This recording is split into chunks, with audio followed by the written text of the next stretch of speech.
Hello साथीहरु, long time पछि स्वागत छ सबैजनालाई। म आज हाम्रो यो निस्ती खोलामा छु।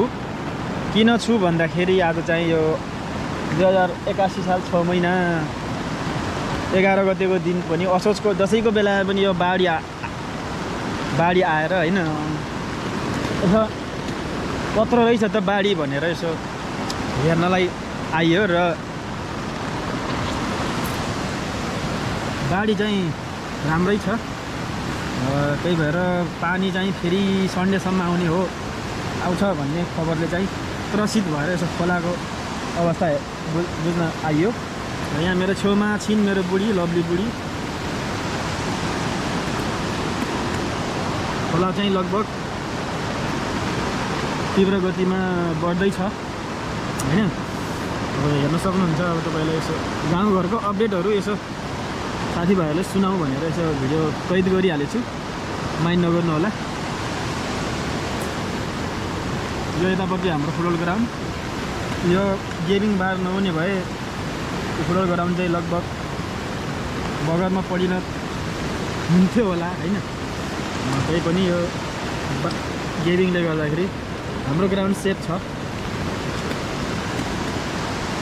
पानी आउने क्रम जारी छ। यसो पुरा वारपार डेन्जर छ पानीको भाव।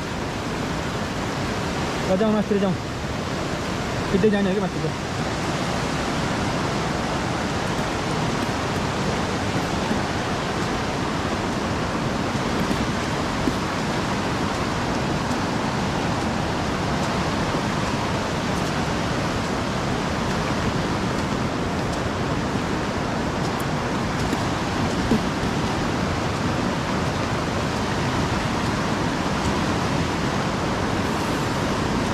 यसरी हिँडिरहँदा पनि हामी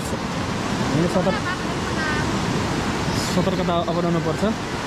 किनभने अब माथिबाट बाढी आयो भने रिस्क हुन्छ। सो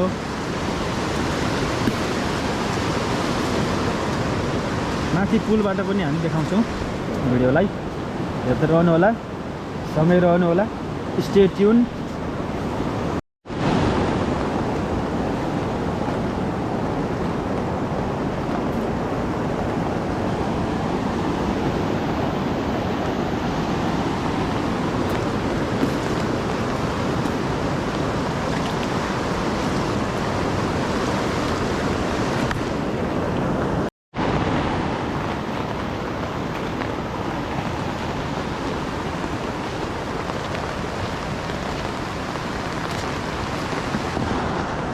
भाइहरू पनि खोलामा नुहाउँदै भाइ भनिदियो।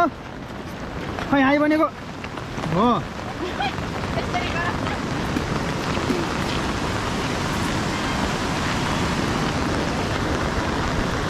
यहाँबाट तर्न पनि सकिन्छ कि सकिन्न साथीहरू। तर्यो भने पुलबाट यसो भ्यू लिउँ भनेको हैन। अब रिस्की छ, धेरै रिस्की छ।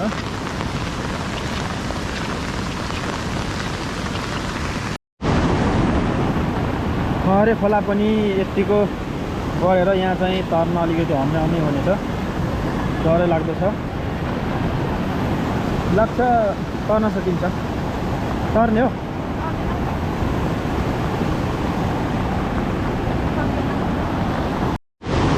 मेरो बुढी चाहिँ खोला, यो खरे खोला कतिको डर छ भने चेक गर्न गएको छिन्। तर्न सकिन्छ कि छैन भनेर। नजा बगाउँछ।